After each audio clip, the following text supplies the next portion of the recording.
Welcome to Ethics, a model for incorporating principle-based ethics in any curriculum. My name is Angie Dodson, and I am the Faculty Development Coordinator in the Faculty Resource Center. I am thrilled to have the opportunity to be serving as an Ethics Fellow and introducing an instructional series that is based on the ethics model. Ethics is actually an acronym that represents different components of the series, which I thought would be best introduced by walking you through the model components so that you will be able to assess where in a course curriculum can DFEI principles naturally fit, to select a component from the ethics model for enhancing ethics instructional approaches, and then conduct activities related to ethics education. To get us started, please go ahead and begin thinking about your response to this question, and then access the Padlet using the QR code. So the question says, of the 8 Daniels Fund Ethics Initiative principles, which are the most prevalent in your personal life or in your academic or professional practice? So while you're accessing that, let me just tell you just a little bit about Padlet. So Padlet is a platform that allows real-time interaction, or not, where both instructors and students can post and respond more creatively rather, than a typical discussion forum. Both instructors and students can sign up for free and receive access to 3 different Padlets. And so what I find that I do is I just kind of have one that I have on reserve to use for different events and different things and presentations. You can also screenshot to keep a record of what you do before you use your Padlets. All right, so to respond to the Padlet, and I'm just going to bring it up here real quick. Okay, so if you'll notice too, I can give instructions on the Padlet. Here's the prompt, and then you can even put pictures or videos on a Padlet, and I went ahead and put the different principles that you can refer to before responding. And so to respond, what you will do is go ahead and click on the plus sign. You will then be asked to put in a title. And so what I'm asking, if you don't have a Padlet account and you're not logged in, you can go ahead and put in your name if you choose, or a keyword that best represents what your key or the most prevalent ethics principle is that represents you. And so you can see that once those are put in, they appear here. There's opportunities for people to comment, like on, or add a comment on the different posts. And so it becomes a very interactive and fun way to interact real time. It shows it all at once. So there is a little bit of scrolling, but you can see that it is a little easier to find posts. And this can also be embedded within Canvas so that this appears right in the rich content editor. All right, so we see some responses here.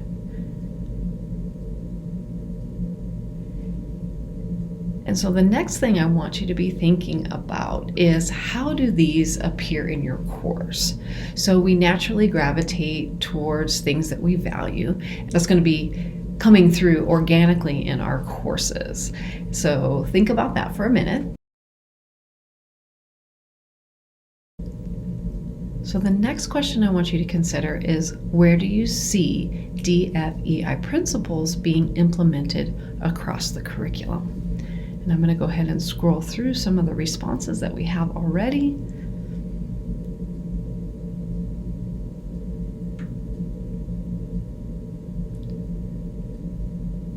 So we see a little bit about being across a subject matter, that it should be threaded across all courses, and I think that is a very valid point. That respect is important for teaching, research, and citation, absolutely, especially when conducting research. And then we see that we have respect for different experiences and opinions. And of course, this obviously is going to be definitely across the board, because we do want to encourage students to be respectful of each other, but we also want them to think about respecting others as they say things, as they create experiences in the classroom and experience the learning environment. So the idea behind the ethics model is to gather and contribute to resources based on ethics and ethical decision making. So before I get into more details, please access the ethics model handout so we can interactively walk through it.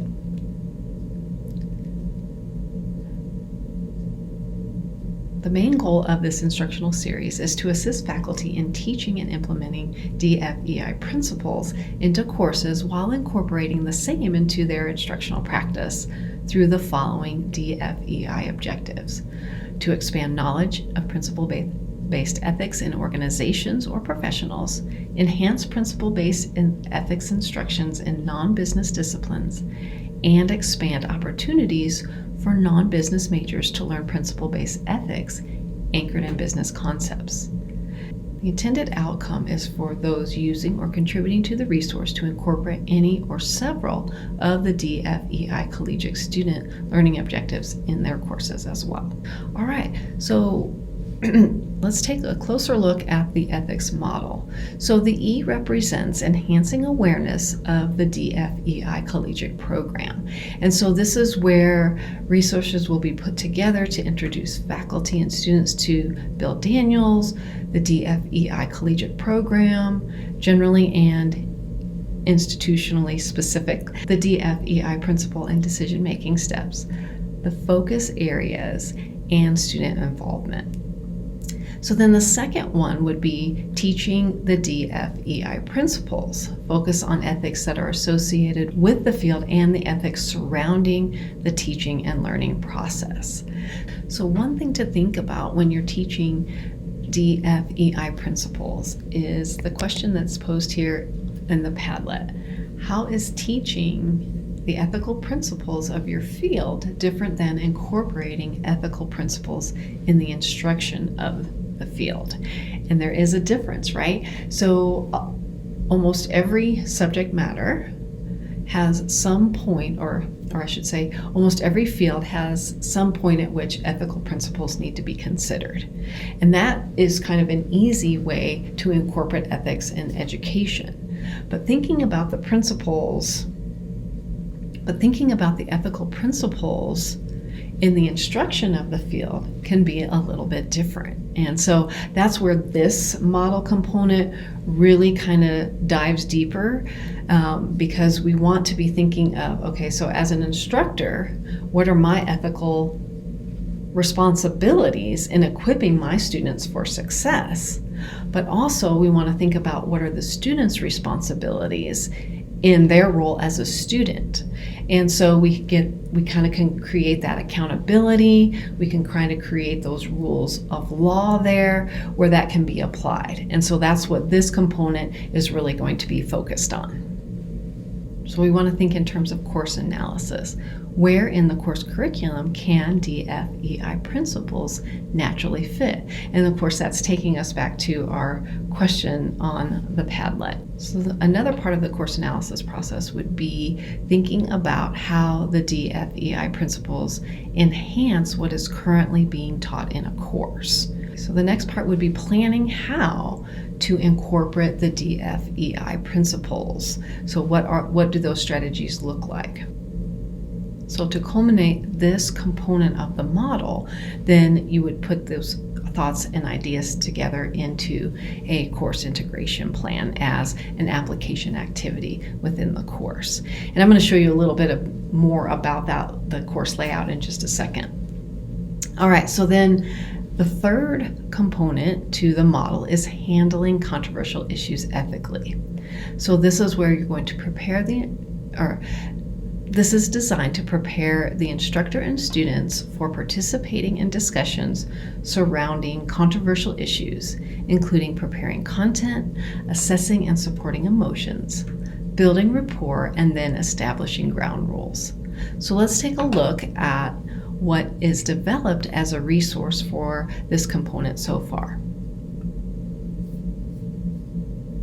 All right, so first you'll notice the structure. So there'll be Each of the modules will actually represent a model component, followed by an overview of what is contained within that particular module for that component. There will also be subheadings within that particular module. So we're going to take a look at the preparing for ethical engagement aspect for handling controversial issues. So we'll go ahead and get into this first page here. And this actually will offer a video to kind of set the groundwork for having difficult conversations. So those are always very awkward, and so this video kind of walks through some things, some strategies to take in order to prepare for having difficult conversations and what that process should look like in the classroom. So the speaker really focuses on a more ethical approach for conducting conversations and approaching controversial issues. And so he brings up 3 main strategies here. So you'll notice that I've put in a reflection and vision preparation section. This will allow you to think about the content in the video and then be able to apply it into how you want to be able to handle and approach and get the flow of these difficult conversations going. So in a classroom, you know that students are going to come up with all different things to say, and oftentimes controversial issues can spark high emotion. And so having a process set in place, discussing that with your students and having them practice that before getting into more difficult conversations can be a great help.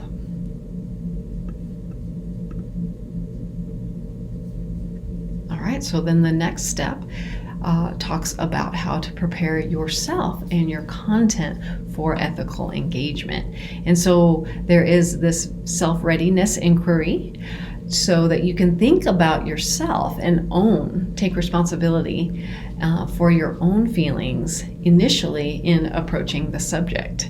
And so you're thinking about the controversial topic that or the controversial issue that may be coming up or being addressed in the classroom. And so you can rate yourself that you would rather not talk about it, that you're very uncomfortable talking about it, that you're usually uncomfortable talking about it. So maybe you're okay with it sometimes, or you're usually comfortable about the topic or very uncomfortable about the topic. And so I want us to go ahead and go back to the Padlet and take a look at this question. So which describes your comfort level when it comes to addressing controversials in your personal life or in an academic or personal setting. So for me, I'm one that just tends to avoid confrontation, especially on issues that I feel that are very controversial. And so it is a little bit more uncomfortable for me. And so what I like to do is think about what is my most neutral stance, or what is the most neutral stance when having a conversation.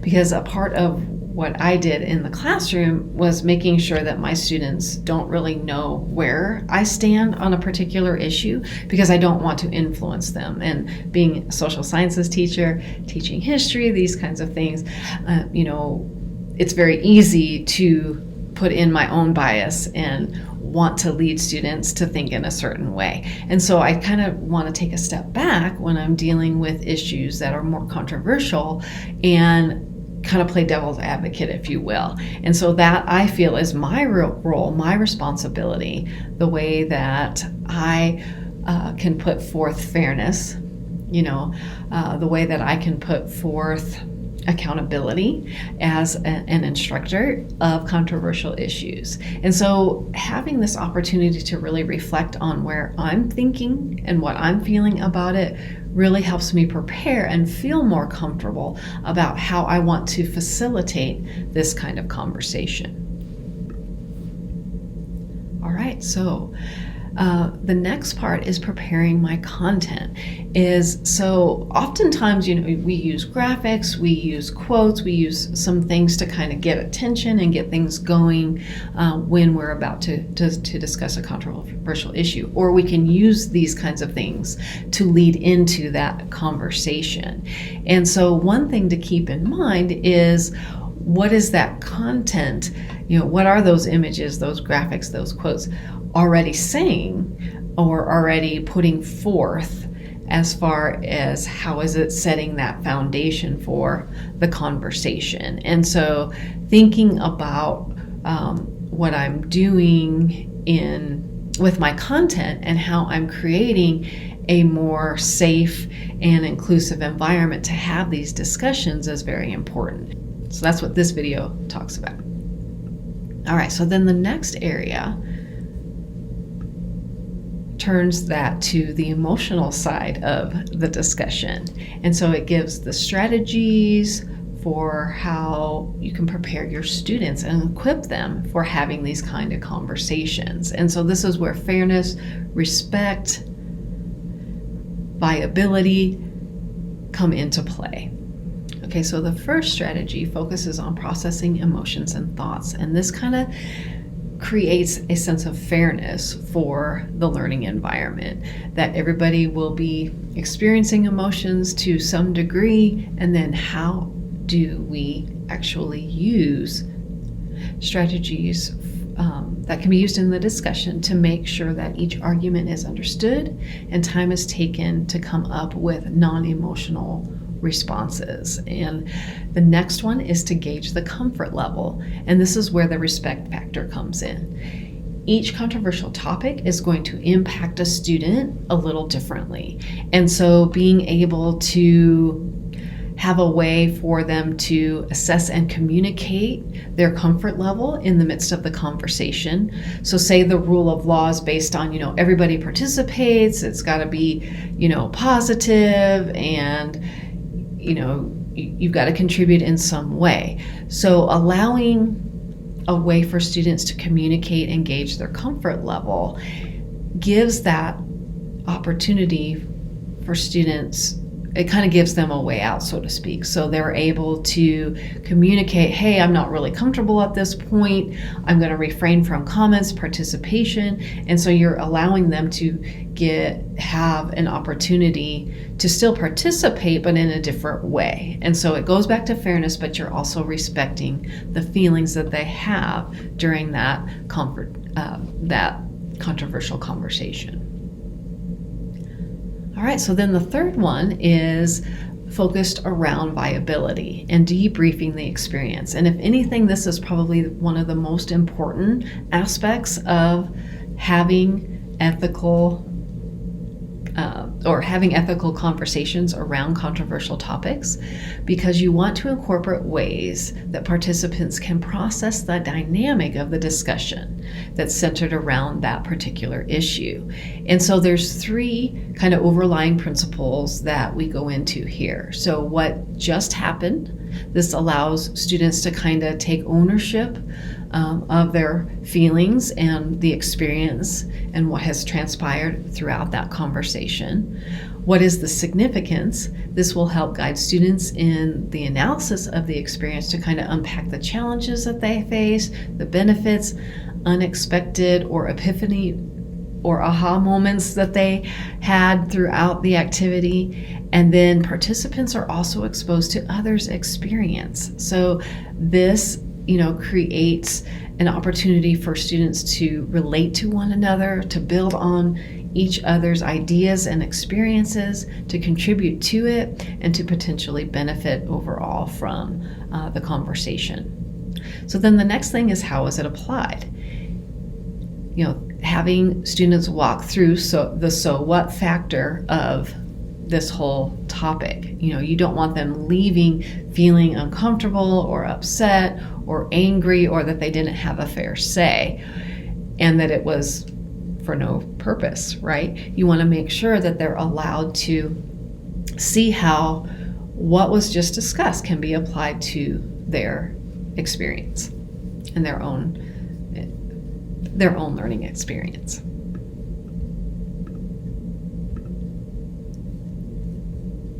All right, and so then this part of the resource offers ways of building that trust and respect before these kinds of conversations take place in the classroom. And this was a very good way to, again, establish fairness, to establish the rules of law, and then also start to build that trust and respect so that students can enter into an environment safely and be able to say things that maybe they wouldn't be able to say if that trust and respect wasn't built ahead of time. All right, so I know that's a lot of information, but I just kind of wanted to walk you through that aspect of the model. So to continue then, we're going to take a look at the I, which stands for incorporating ethically based instructional practice. And so this is going to focus on incorporating practices such as setting and upholding expectations. This is where the rule of law is going to come in, practicing instructional integrity, and building trust and respect with and amongst students. The fifth letter, C, represents creating universal designed learning experiences grounded in DFEI principles and decision making. So this is where we're going to think about the universal design for learning and incorporating and offering multiple representations of content, multiple means of engagement, and multiple means of student action and expression. And so this can be a very deep dive, and it takes a little bit of time to kind of create these three components within a course. So then the final is sharing ethically based teaching and learning strategies. And these would include strategies for using, sharing, and incorporating ethically based teaching and learning strategies publicly and or within an institution, college program, or department. And so through the Daniels Fund, we have several activities that this can take place. All right, so one way is through the instructional series that I'm creating, which is entitled Ethically Based Teaching and Learning, a DFEI Collegiate Program at UCCS COB course. Another is through different college program or department opportunities.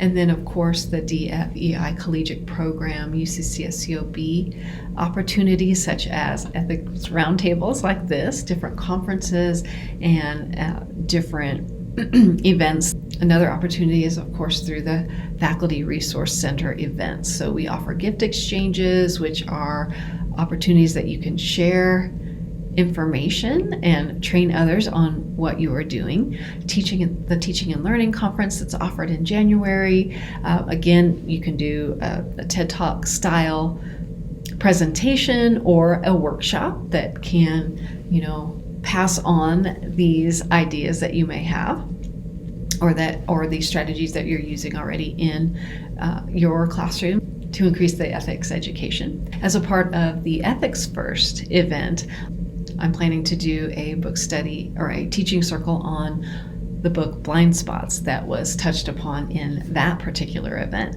And that's a way that I'm actually going to be earning my badge for participating in that particular DFEI event.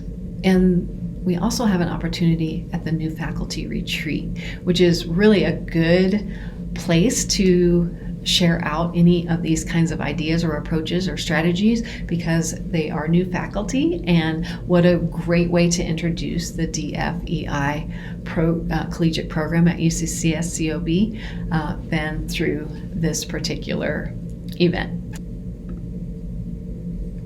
All right, so to wrap it up, there are two ways to participate in the instructional series within UCCS, and then there's one way to participate in it publicly. So first, you can self-enroll in the Canvas Ethically Based Teaching and Learning instructional series that I have that I'm putting together. It's not available in its entirety quite yet, but that is my goal by the end of the year. So as each ethics model component is complete, I will go ahead and get that posted so that you have access to that pretty quickly. So within the course, what you would be doing is you can complete the ethics model component modules. Then you could download resources or course-ready pages to plug right into your course. And you can also contribute resources, content, and activities. So this will be kind of an open course where you can contribute content as well as receive content. So then the second way would be through the summer enrollment in the FRC Universal Design for Learning program. So in about April, we'll put out a call to apply for the grant. You can choose the DFEI Collegiate Program at UCCS COB tracked within that program. And then it will take you through the different model components that relate to the Universal Design for Inclusive Teaching. And then you can plan, implement, measure, and share out ethically based strategies, which is a part of the UDIT program anyway, and also a part of the ethics model components. So to publicly participate in the instructional series, I'm actually looking at an open educational resource course platform that will enable you to enroll. You don't have to be UCCS affiliated, but it will still be tied into the UCCS College of Business Collegiate Program. And so you will complete the ethics model components. You can download resources and course-ready content just like you can in the Canvas-based series. And then you would also contribute resources, content, activities for that. And then, of course, we would hope that you would share out and be able to take what you've done, the examples that you've brought from that particular series, and incorporate it into wherever you are currently teaching, instructing, or developing ethical content to share out and teach others to follow. All right, so that is basically a wrap. Well, thank you so much for participating in this session, and I look forward to seeing some great contributions to the ethics model components in the near future.